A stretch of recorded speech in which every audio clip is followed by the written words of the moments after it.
Thank you for taking the time to watch this episode of Life Support. If you enjoy the content, we would ask that you like it, hit subscribe, and share it with your friends. Hey, I'm so glad you're with us on Life Support, and this is so much fun because we have an opportunity to talk with many people with different stories, and the goal here is to take stories that some of them are hard, some of them are just really intriguing, but the goal is to talk about how God enters in and can redeem and is existent in trauma, suffering, through hardship, through our own mistakes and those kinds of things. And we've got a really interesting guest with us today. I'm really happy to have him, president of Engage Your Destiny. And his name is Armin. Assadi. And Armin, it's really good to meet you. Thanks for being here. Likewise, thanks for having me. And we were just kind of catching up. For those of you in the Twin City area, we're kind of have common ground in White Bear Lake. And nothing, you know how they said in the Bible, like nothing good comes from Nazareth? I think that's what they say about White Bear Lake too. But we're living proof that something good does come we from have redeemed. White Bear Lake. So you've got, Armin, an amazing story, and I don't know exactly where to start.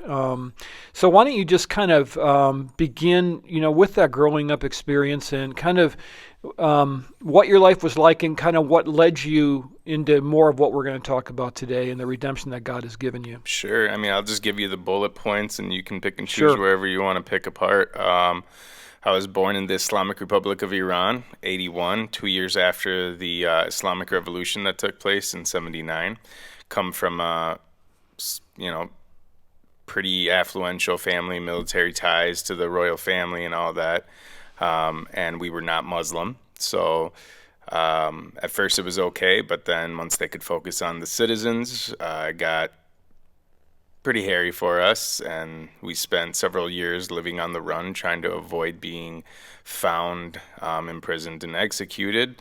And then eventually just got to the point where, they had imprisoned or executed 7 of the 9 committee members of my dad's committee.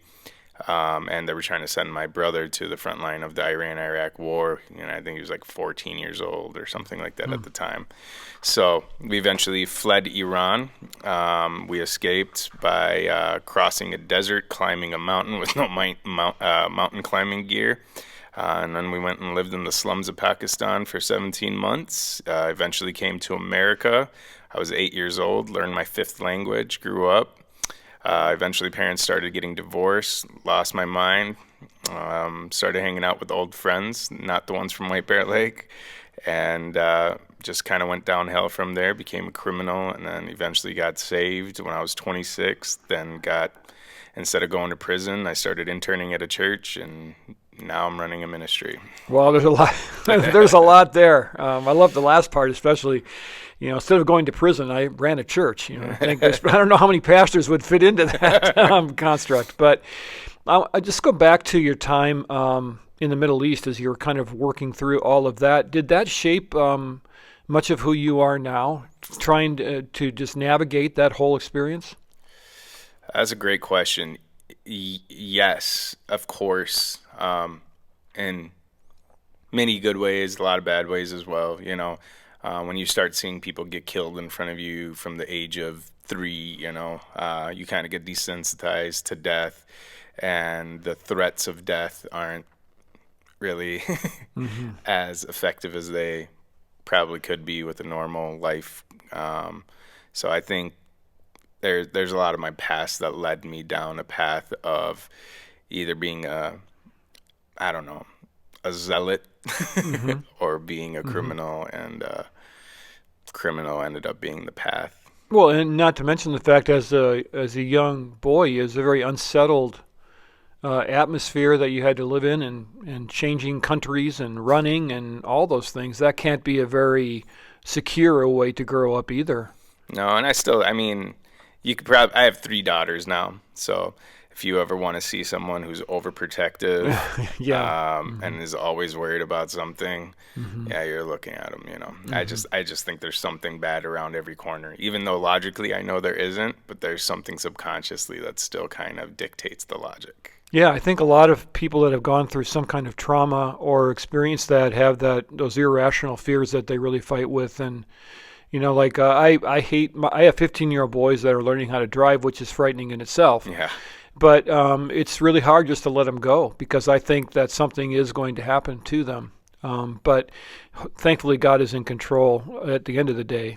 All right, so you said a lot there. You talked about criminal, and that's really kind of where the story starts to turn into a kind of a dark tale, really, isn't it? Yeah. So how did that all take place? Just started with my family. In the Middle East, when you grow up, you always hear Middle East predominant religion is Islam, which is technically true. But I think the religion that truly drives that culture is family, and it's the foundation you have, right? Is everything you do, everything you believe, everything you work towards is for the family. So when my parents started divorcing and we are losing all the family that we grew up with, have no ties, you just lose your foundation, and as a 15-year-old who knew everything about life, and I was 16 at the time, and I was like a year into the divorce process, I brilliantly gave myself two choices: kill yourself or find a new family, and just went back to the characters that related to me the most. They're all foreigners, third language is English, that kind of stuff. And just went back to that and went downhill from there. So you were searching for something. Family. And where did it take you? What kind of dark roads did it take you down? At first it was just make money how you can, my job at Taco Bell, as baller status as that was, it just wasn't enough, and nowadays you'd be making big bucks at Taco Bell. Probably, of course, now. Yeah. I don't know. We just got involved in criminal activities. We were very tight, fairly fearless, no problem with knuckling up with anyone, anywhere, anytime kind of thing. And eventually you build a reputation and you get in deeper and deeper. And then eventually we got organized when I was 19 and made my first $1 million when I was 21. And just kept getting worse, even though that sounds good. But, the deeper you get tied into it, the harder it is to get out of it. Right. So when you say we got organized, that was this group of guys that you landed with and you kind of formed your own organization sort of thing? Yeah, one of them was a Chinese guy. I met him at my bus stop when I was 8 years old. Wow. He was straight from China. I was straight from Iran. His dad didn't speak a lick of English. My dad didn't speak a lick of English. So, it was 10 minutes at a bus stop watching two guys bow their heads to each other. Hello, thank you. Hello, thank you. Hello, thank you. There's nothing else, Yeah. And so he was just one of my first connections. But, yeah, it was a very diverse group of guys. And so when you were kind of beginning to march down this road, obviously the money's there, but did you know that it was going to take you somewhere that you couldn't come back from, or didn't you care at that point? There's no such thing as a point of no return when you're that young, There's always a Immortal, way out. Yeah. And I got to the point where even when I wanted to get out, I wasn't willing to get out until I had a certain amount of money. Then I'll be done. And there's always a then I'll be done, and then you're just not done until you die. Or end up in prison, How intoxicating was that to have that much money all of a sudden? I don't really, the money part wasn't that intoxicating. The power is more intoxicating. Like that's, especially when you grow up feeling powerless your entire life, and then all of a sudden you have the power. That's really understandable, though. Yeah. You spent your whole childhood on the run, basically. Yeah. And now you are the one with the strings. Yeah, and I didn't really know this until I grew up in 10 years of therapy and blah blah blah, but justice was my big thing, and not having to rely on anyone else for justice. That's man, I'll take that over any drug, any high, any alcohol, any money. Just give me the power. That was the most intoxicating. So this group then kind of became your family that you were looking for? Yeah, I thought so. Not so much. Quick story. When I was 26, this is the tail end of my criminal career. I didn't know at the time, but I was the most humble human being in the world at the time. So I decided to do what any humble human being would do. I threw myself a party, and because I wanted everyone to celebrate how humble I was. And we spent I spent $250,000 on this party, and we end up in this nightclub. And long story short, I'm sitting in this big, giant, red velvet, ugly, disgusting, gaudy chair, and I'm having my, Scarface, Tony Montana moment. How did I get here? Right, yeah, right. And I remember I have this drink in my hand. I'm looking around the room, and I'm just feeling like I'm on top of the world. And then I asked myself a simple question: how did you get here? Like in an arrogant way, how did you get here? Mm-hmm. And then I kind of asked the question, like, wait, how did you get here? And it just kind of got the same question, different tone each time. And then I realized, wow, it's been almost 10 years to the day since I went on this path. And then I had to kind of reflect back, and I thought, oh, wow, I got into this because I was looking for a new family. I was never looking for money. I was never looking for power. I was never looking for status. I was just a little kid desperate for family. And I started looking around that room that night, and there's hundreds of people in there. I mean, guys who have been side by side with me, who have bled, been shot. We've shot at people. They shot at us. We've been to war zones together. Yeah. And, it makes you feel like family. Mm-hmm. And but then I started looking around the room, making eye contact, and by the time I looked at the 20th or 30th person that I made eye contact with, it hit me. I don't have a family. I lost the one I had, and this one isn't it. I left that party after being there an hour, even though it was my party. Went straight to my hotel, put a Glock to my head. The most depressing moment of my life was that party. Because you realized what you were chasing after, it was all a lie. It was slipping through your fingers. Yeah, I wasn't chasing any of the stuff that I got. All I wanted was family. Yeah. How it got there, it's easy to get distracted because you think you need certain things to get there, and money is the immediate go-to. Yeah. So it's interesting, a lot of our mutual friend, John Turnipseed, who ran gangs here in the Minneapolis area for years. He'll talk about, like if you say, John, what's wrong with Minneapolis right now? And he'll say, no fathers. Mm-hmm. And he'll just say it like that. That's it. That's the problem. Yeah. And when you talk to gang members and so forth, it seems like they're chasing after some of that same belongingness. For sure. And then they don't get it, and then it just leads them further and further down that road, huh? Absolutely. I mean, that's the number one statistical predictor if a child is going to grow up to be a criminal. Mm-hmm. Do you have a dad or not? Mm-hmm. And did you consider yourself to be a criminal, or were you just doing whatever? I mean, how'd you feel about yourself at that point? We didn't function like a gang, There's the war stories and all that, but I think we functioned more as like a business more than anything, and there's nothing to balance the scales other than things you have to do, and you end up dealing with a lot of shady people, and you end up having to do things that you didn't even get into this to do, right.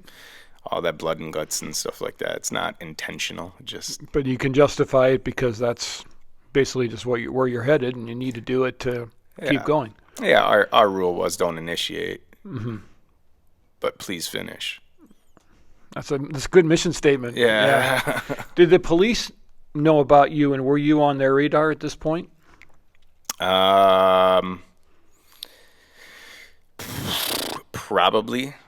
Probably. I don't know how much they knew of us. I think at that point they probably still thought there was a committee running everything, not some kid. Mm-hmm. But yeah, through a series of events, they had my phone number from one call somebody made, and that was enough to connect the dots. And after I left that life, which is an entirely different story, then I got indicted. And I was looking at 10 years minimum mandatory. Let's go back to the hotel room first, though, okay. Because you kind of left us with a Glock in your hand. Yeah. And that had to be a moment that really defines a lot of maybe could you call it the second part of your life or the beginning of a new journey? Or was that kind of where you realized that this whole thing was a farce? Or how would you describe what was going on in your mind at that moment? Oh man, it's hard to explain that to people who are not from that life. It's just because I didn't pull the trigger didn't mean I wasn't still suicidal. The decision I made is if I kill myself, whoever we're at odds with, they just saw their leader be weak. I might as well put a bullet in everyone else's head, right? So it was just a matter of saying, all right, I won't do it, but I'll definitely put myself in predicaments that someone else will do it. And I did that. I tried real hard. But I think the fact that I was so reckless, the individuals that did hold a gun to my head, I think they didn't understand what was happening, So, So the desire to not live was still there, but you were just being pragmatic at this point to protect the people you're working with and so forth. Yeah, and I didn't say it. I didn't do that to get a pat on the back or anything at the time. I was just thought process. Yeah. So where did that all lead then? What happened next? At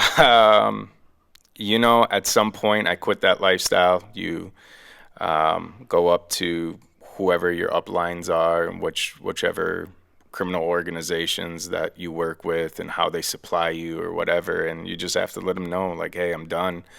And you do that to kind of save face with the family and all that. And I did it, and I sat around for 2 weeks drunk and high waiting for someone to come.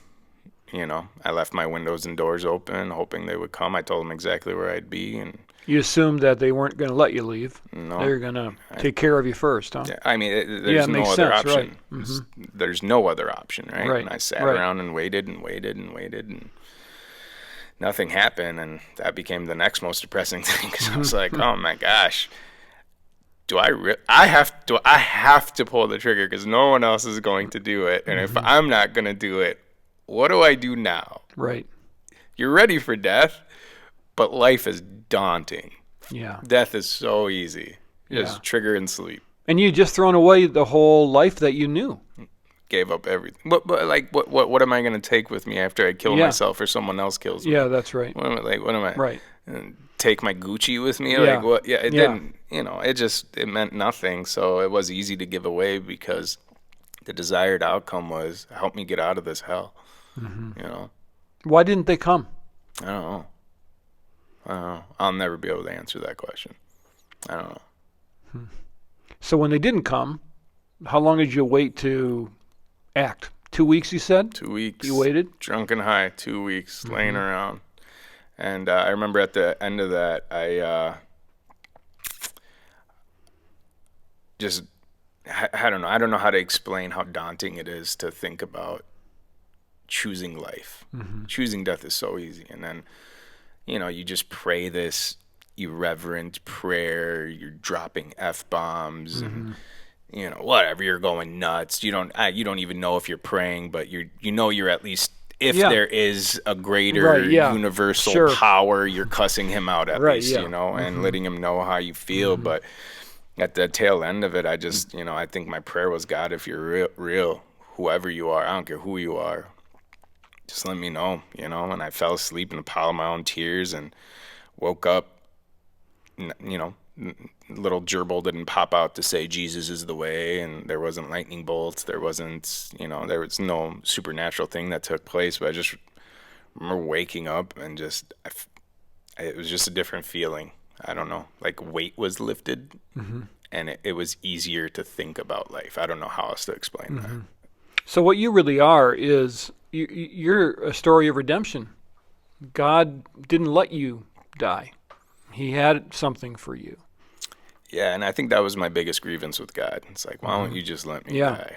It takes you off. It takes you off, because you already feel like a failure, and then you have to fail at dying. It's like, why did you feel like a failure? Because of where you'd gotten yourself to? Yeah, I mean, it's kind of like, what would be a good example?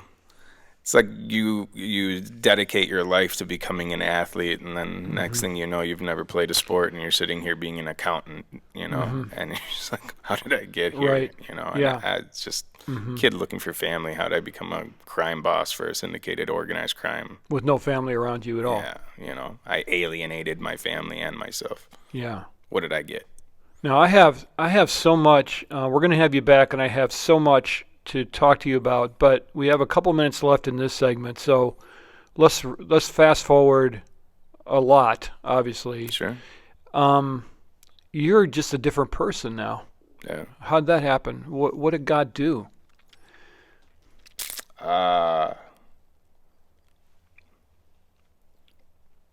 Simplest way I can say what he did is he made me feel loved. Like I belonged to something, and that was enough. It doesn't sound like it, but the way God uses people to surround you and all those things, like he made me feel like I had a family.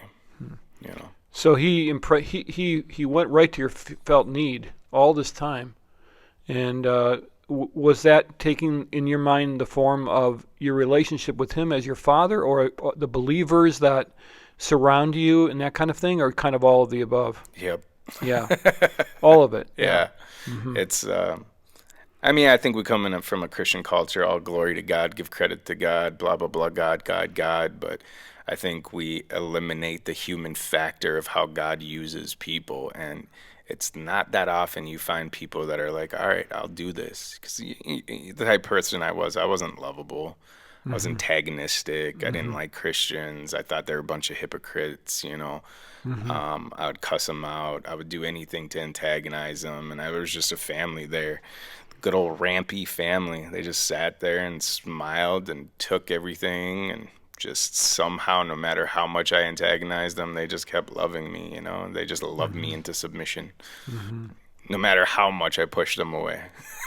But it's God. That's what God does with all of us. He knows us so well. He knows exactly what drives us, where those holes in our heart are, and many times he uses people and uses situations to give us that opportunity to have him feel the right way. And so many times our lives are scarred when we chase them the wrong way. But the great thing about what God has done in your life is you can sit here and you can tell this story, and you've got a family now of your own. And it's pretty amazing to see the transformation that God has done in you. Yeah, so I'm looking forward next time when you come. We're going to talk a lot more, and it's a fascinating story, and I appreciate you dropping by. Hey, thanks for having me.